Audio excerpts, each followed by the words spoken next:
Самые главные и актуальные новости дня в эфире телеканала «Милет». Информационная программа «Хаверлер». Сегодня понедельник, 5 июня. В студии Нариман Тарсинова. Добрый вечер. В течение получаса наша информационная команда расскажет вам о самых интересных новостях.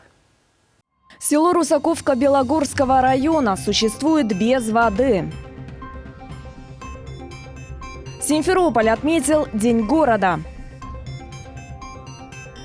Крымские греки отметили национальный праздник Панаир. Предпоследний матч в открытом чемпионате Крыма. Ялтинская футбольная команда сыграла в гостях с победителем турнира гвардейцем.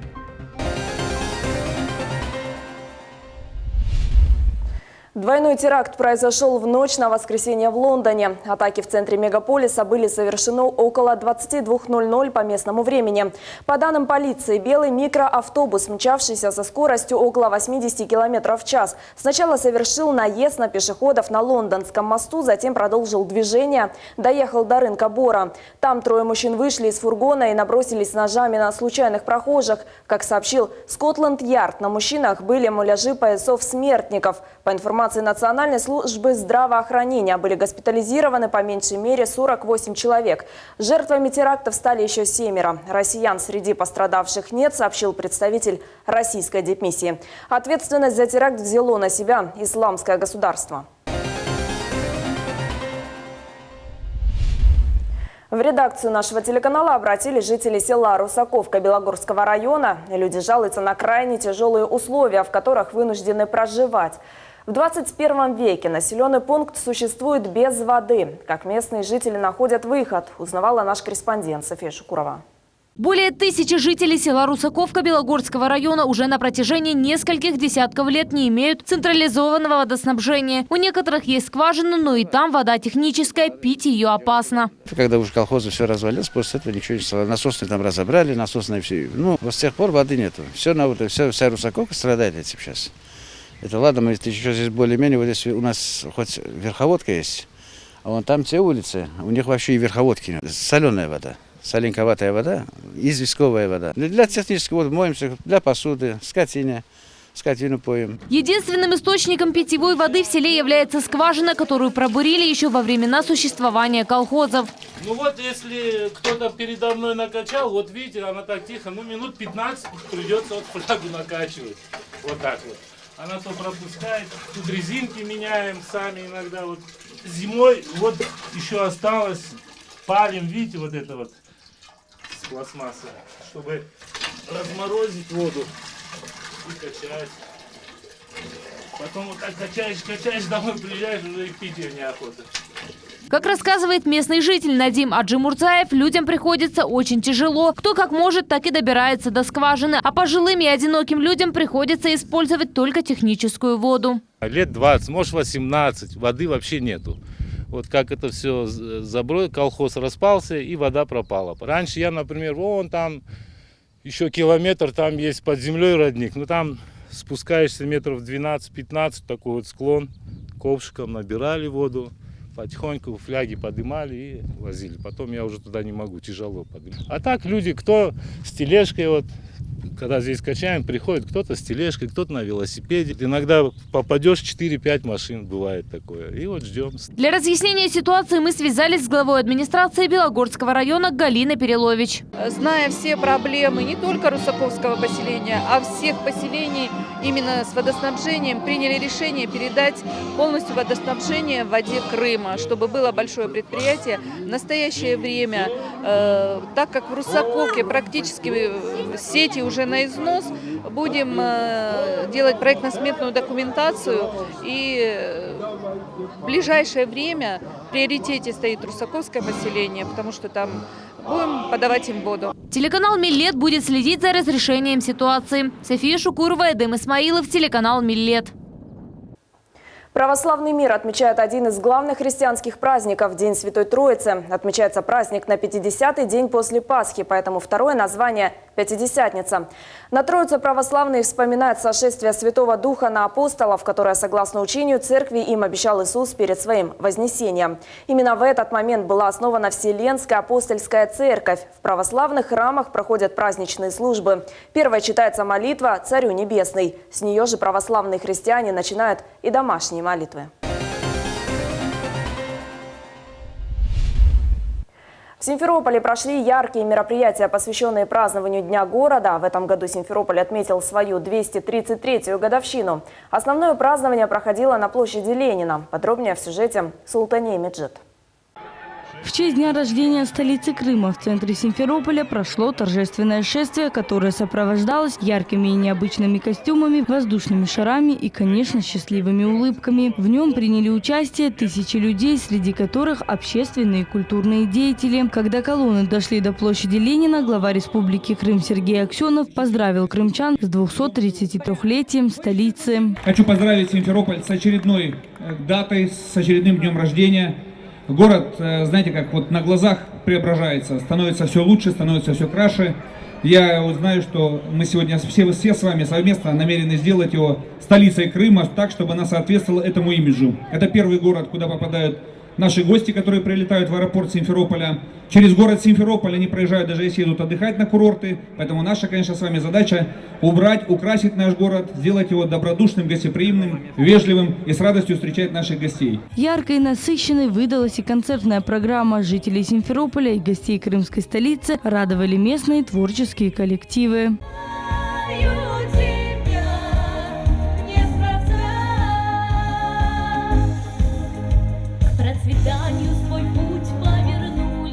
И даже самые маленькие жители Симферополя желают родному городу мира, добра и процветания. Сегодня день города. День рождения Симферополя. Праздничный концерт украсили звезды российской эстрады. Бывший вокалист группы «Лесоповал» Сергей Куприк, экс-лидер группы «Наутилус Помпилиус» и «Юпитер» Вячеслав Бутузов и Родион Газманов. А завершил программу праздничный фейерверк. Султане Меджид, Арзы Хасьянова, Санзи Вадинов, телеканал Милет. Сотрудники Следственного комитета Республики Крым провели военно-спортивную эстафету для детей реабилитационного центра в городе Евпатория. Ребятам показали, как разбирать и собирать оружие, стрелять из автомата, спасать человека в опасных ситуациях, а также обучили навыкам рукопашного боя. В Российском санаторно-реабилитационном центре для детей-сирот и детей, оставшихся без попечения родителей, прошла военно-спортивная эстафета. Организатором мероприятия является Следственный комитет Республики Крым. Совместно с региональным отделением ДОСААФ России, организацией Крымский союз ветеранов десантных войск, а также подразделением специального назначения «Южный рубеж» ребятам показали множество мастер-классов. Следственный комитет уже не первый раз навещает своих подшефных воспитанников и, конечно, не с пустыми руками. Мероприятие посвящено Дню защиты детей и Дню России. Цель первая, традиционно, мы с данным детским учреждением дружим практически 3 с лишним года, с первого дня существования Следственного комитета на территории Крыма. С ребятами мы постоянно общаемся, проводим с ними мероприятия. Ранее у нас были другие формы, также и спортивные, и танцевальная, и конкурсная программа. А вот именно вот военно-спортивное вот мероприятие вот в таком формате мы проводим с ребятами впервые. Но то, что стабильность она будет, я говорю, мы практически не разово, а на постоянной основе проводим мероприятия различные с ребятами. Сегодня это были мастер-классы из разряда стрельба по мишени, азы, сборки и разборки автомата. К удивлению, это заинтересовало не только мальчиков, но и девочек, которые с удовольствием держали в руках оружие. Автоматы были идентичны настоящим, но, конечно, не имели боевых зарядов. Взамен патронам и пулям в мишенях установлены радиопередатчики, срабатывающие при попадании в цель. Они сигнализировали звуковыми и световыми сигналами результаты выстрелов. Меня зовут Дима Галактионов. Я приехал с Вельска, Саранской области. К нам приехали вот люди, которые показывали нам карате, обучали медицинской. Вот, я только что стрелял, поразил все мишени, кроме 2. Мне очень понравилось. Я, может, буду даже поступать в кадетную школу. На мероприятии прошли и показательные выступления по рукопашному бою. Бойцы успешно применяли ранее отработанные приемы и учили воспитанников санаторно-реабилитационного центра уметь постоять за себя в любой ситуации. Также детишек обучили оказанию первой медицинской помощи, тому, как правильно обращаться с человеком при переломах, каким образом делать искусственное дыхание и другим урокам спасения. У нас отряд Red Set, который символизирует то, что для оказания медицинской неотложной помощи не обязательно иметь непосредственно медицинское образование. И поэтому мы обучаем детей, молодежь правильно поступать в таких ситуациях, не паниковать, последовательность, алгоритм действий и все в таком. В Российском санаторно-реабилитационном центре находятся дети из 46 субъектов Российской Федерации. Сегодня их в центре насчитывается порядка 230. В Евпатории среди моря и свежего воздуха ребята проходят реабилитацию, лечебно-оздоровительные мероприятия, обучаются, находясь в учреждении 10 месяцев. Начался заключительный этап их здесь пребывания, который ознаменован рядом самых ярких, красочных, эмоциональных мероприятий, которым, я думаю, и станет и сегодняшнее. И мы каждый раз рады гостям, рады вот таким инициативам, потому что наши дети, они открыты для общения, они хотят больше узнать, больше поведать и уехать на места с прекрасными, чудесными воспоминаниями о пребывании в нашем центре. Сегодня Следственный комитет смог подарить воспитанникам центра улыбки и минуты радости. Восторг малышей – это бесценно для любого взрослого. Энвера Близис, Асан Зивадинов, телеканал Миллет. Кровавая борьба и блистательная победа ичкинского партизанского отряда над немецко-фашистскими захватчиками. В урочище Нижника Касан-Белогорского района прошла масштабная реконструкция одного из первых боев времен Великой Отечественной войны. С места событий наш корреспондент София Шукурова.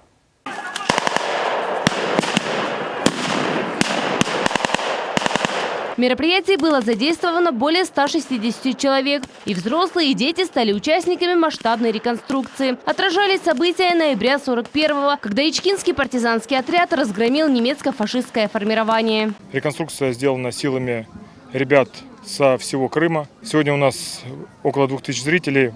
Самое главное, что среди зрителей большая часть – это школьники, молодежь, которым очень важно знать историю, помнить историю. Это первый партизанский бой, когда группа партизан в содействии пограничникам окружила и разгромила немецкую колонну, которая находилась около 1000 фашистов.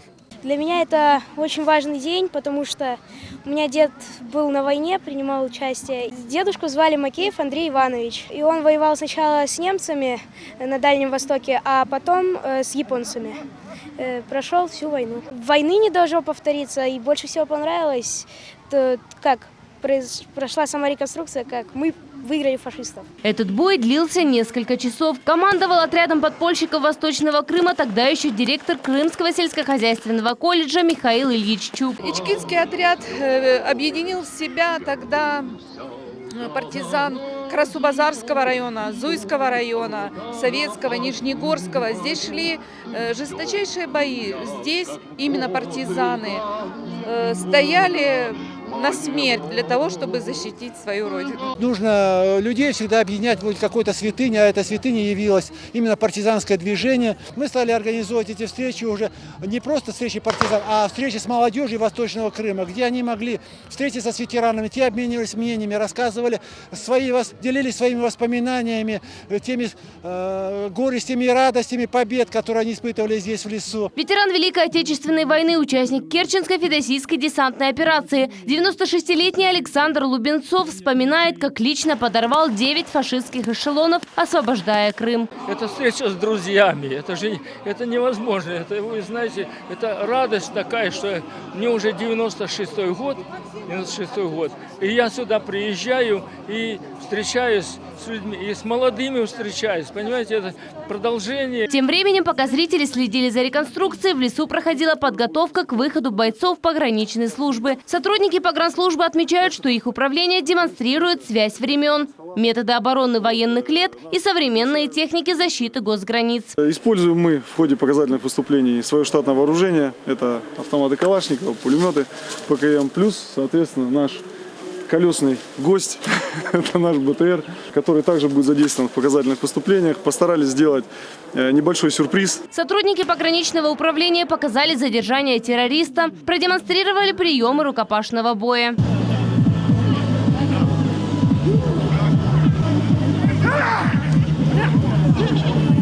Постановка на высшем уровне, особенно впечатлил рукопашный бой.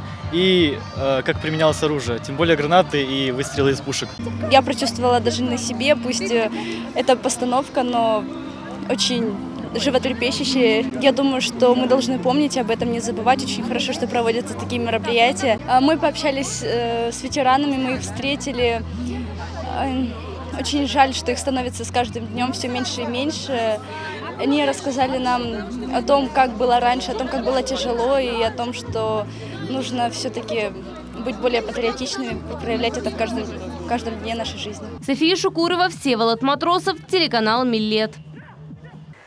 В селе Чернополе Белогорского района крымские греки отметили национальный праздник Панаир. Это греческий храмовый престольный праздник, который является символом единения греков с другими народами. О том, как проходило народное гуляние под открытым небом, в нашем следующем сюжете. Ежегодно в начале лета живописный уголок Белогорского района, село Чернополье, приглашает всех желающих посетить греческий праздник Панаир. В этот день здесь собирается большая греческая семья Крыма. Посетил торжественное мероприятие и поздравил греческую общину председатель Госкомнатса Заур Смирнов. Сегодня греческий праздник Панаир. Видим, как шумно, весело, много народу, много гостей. У нас сегодня у всех великолепное настроение, потому что действительно люди чувствуют единение, поздравляют друг друга. И мы помним, как вот сообща недавно отмечали Хадырлес. Готовимся сейчас отмечать армянский праздник. Конечно, вот все, что сегодня у нас есть, это единство народов Крыма, это самое дорогое, мы будем это беречь. Панаир – это отличная возможность для всех желающих поближе познакомиться с национальными традициями и обрядами греков Крыма. В рамках торжества для гостей выступали греческие фольклорные коллективы из разных районов и городов. Председатель региональной национально-культурной автономии греков Республики Крым Таврида Иван Шонус отметил важность проведения такого мероприятия и сердечно поздравил всю греческую общину. Этот праздничный день объединяет всех за праздничным столом, соединяя представителей разных национальностей, укрепляя и делая их дружбу сильнее и прочнее. Народы Крыма представляют собой прекрасный букет, писал просветитель крымско-татарского народа Наман Челебиджихан. Ярким свидетельством этого является семья Савелия и Ильзары Таназлы. Он коренной грек, она крымская татарка, имеет двух прекрасных дочерей – Афину и Марию. Недавно отпраздновали Хадырлес, сейчас дружно празднуют Панаир. Своим секретом любви и уважения к культуре и разным традициям народов поделились с нашей съемочной группой. Представители греческих общин, и не только, татарских и всех народов, кто населяет Крым, здесь сегодня присутствуют, поздравляют нас, православных, с нашим православным праздником. Да, мы очень рады. Вот последний праздник Хадырлес был, который мы праздновали.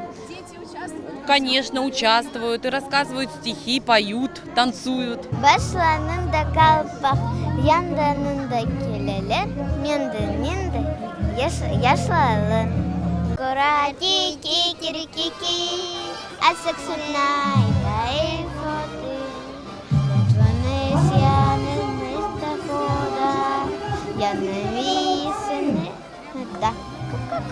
На празднике были представлены национальные блюда разных народов Крыма. Кухня пестрила разнообразием благодаря искусным кулинарным способностям Александра Аскарова.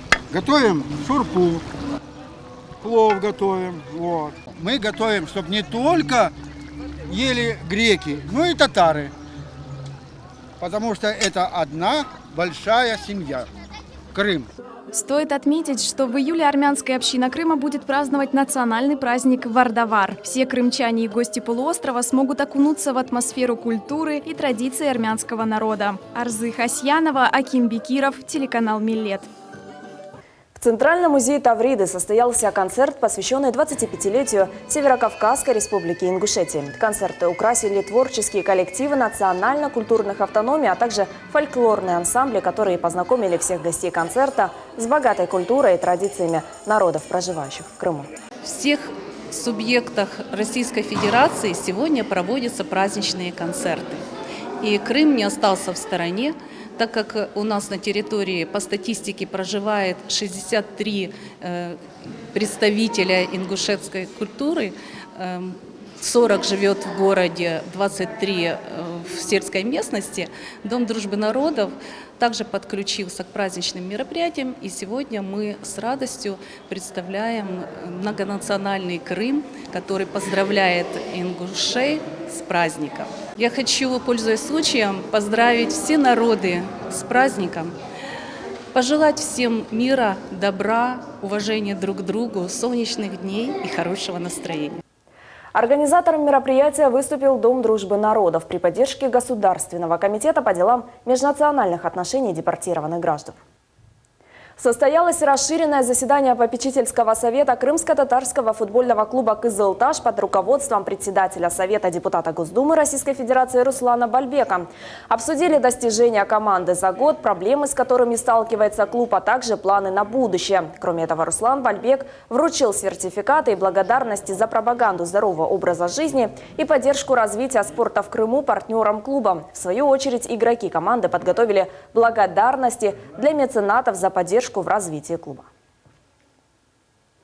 В Симферопольском районе в поселке Гвардейское состоялся предпоследний матч в открытом чемпионате Крыма. Ялтинская футбольная команда «Кызылташ» сыграла в гостях с победителем турнира гвардейца. Результаты и интересные моменты игры в следующем сюжете. Мяч в игре. Матч против гвардейца обещал быть сложным. Ведь они золотые призеры турнира. Несмотря на достижения и опыт команды хозяев поля, новички сезона «Кызылташ» также играли на высоком уровне. Первый тайм на 6-й минуте игрок гвардейца забил первый гол. Я думаю, первый гол был самым таким переломным, потому что тяжело играть в командах в таком чемпионате, когда один гол забивают и играет вроде две равноценные команды, но одна закрывается, тяжело скрыть защиту. То есть наша тактика именно во втором тайме не сыграла положительную роль. В свою очередь, в первом тайме нападающий команды «Кызылташа» Никита Каляев в передаче с края головой в нападении забил чистый гол. Но судьи его не засчитали, объяснив тем, что игрок забил его рукой. Побежал радоваться, судья показал, что я сыграл рукой, но пусть это останется там на его совести.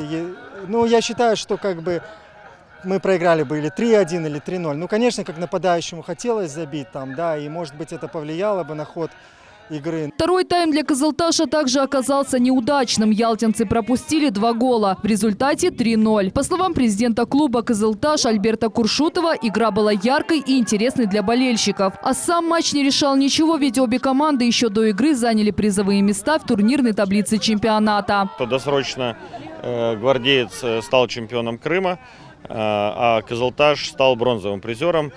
Но была игра принципиально с позиции клубов, с позиции игроков, потому что все хотели друг другу доказать. К сожалению, сегодня удача была не на стороне «Кызылташа».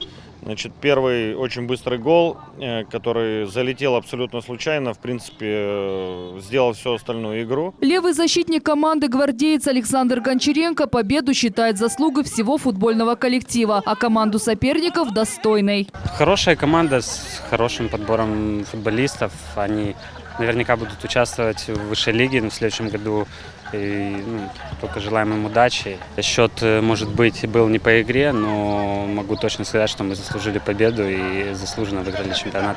Молодая, но перспективная крымско-татарская команда «Кызылташ» не собирается останавливаться на достигнутых результатах. Впереди их ждет много тренировок и новые высоты. Уже в эту субботу состоится следующая игра «Кызылташ» с севастопольской командой. Матч пройдет в Бахчисарае на стадионе «Дружба». А в конце матча состоится торжественное награждение игроков «Кызылташа» за 3-е место в открытом чемпионате Крыма по футболу. Айша Шулакова, Эдем Исмаилов, телеканал «Миллет».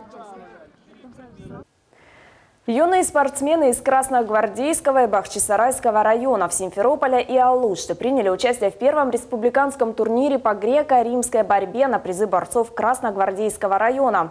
Соревнования, приуроченные ко Дню России, прошли в Красногвардейском на базе спортивной школы имени Стеценко. Кому достались медали, расскажет наш корреспондент Султане Ситакаева.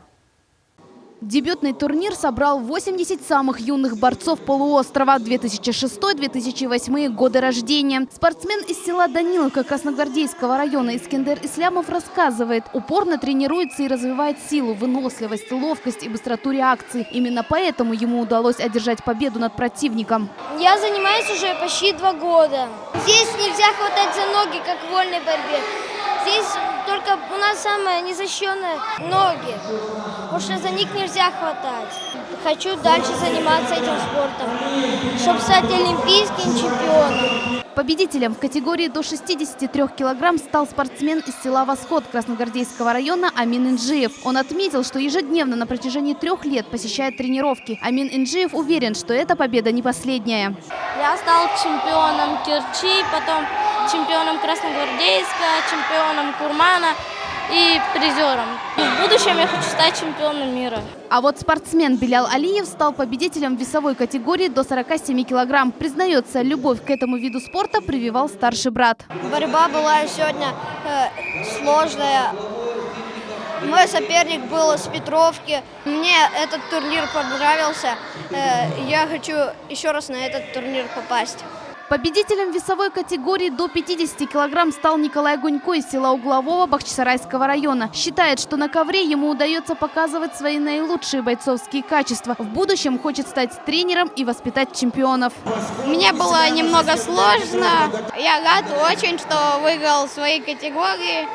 Сильнейших определили в 12 весовых категориях. Соревнования прошли в соответствии с правилами Международной федерации спортивной борьбы и Всероссийской федерации спортивной борьбы. Организатор турнира, директор спортивной школы имени Стеценко Абдураим Белялов подчеркнул, что турнир для самых юных борцов в Красногвардейском планирует сделать ежегодным.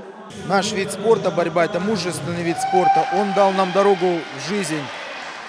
Дал нам качества человеческие, с которыми мы сейчас идем по жизни. Этот турнир будет традиционным, потому что мы хотим показать нашему подрастающему поколению всю нашу школу, и чтобы у них было стремление.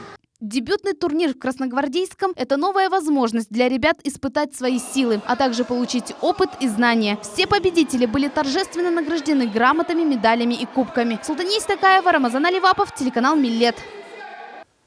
На сегодня это все новости. Завтра первый выпуск новостей смотрите в привычное время 13:30. Все наши выпуски новостей есть на официальном сайте trkmillet.ru, а также в социальных сетях. До завтра.